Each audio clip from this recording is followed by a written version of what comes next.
रायगड जिल्ह्याला मुसळधार पावसानं झोडपल्याचं बघायला मिळत आहे।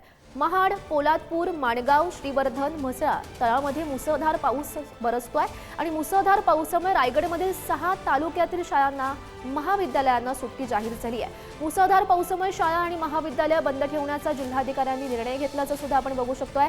नागरिकांना घराबाहेर न पडण्याचं रायगडच्या जिल्हाधिकाऱ्यांनी आवाहन केलंय। रायगड जिल्ह्यात मागील 15 दिवस उसंत घेतलेल्या पावसाने काल संध्याकाळपासून जोरदार हजेरी लावली। महाड, पोलादपूर, माणगाव परिसरात काल संध्याकाळपासूनच मुसळधार पावसाचे सरी कोसळत असून अतिदक्षतेचा इशारा म्हणून रायगडचे जिल्हाधिकारी किसन जावळे यांनी दक्षिण रायगडमधील बहुतांश शाळा आणि कॉलेजांना सुट्टी जाहीर केलेली आहे। पुढील 24 तास अतिवृष्टीचा इशारा जाहीर केल्याने प्रशासनाने देखील नागरिकांना सतर्क राहण्याचा इशारा दिलेला आहे। सद्यस्थितीला महाड परिसरात पूरजन्य परिस्थिती नसली तरी असाच पाऊस पडत राहिला तर लवकरच पूरजन्य परिस्थिती निर्माण होऊ शकते अशी शक्यता वर्तवण्यात आलेली आहे। पुढारी न्यूजसाठी प्रसाद पाटील, महाड, रायगड।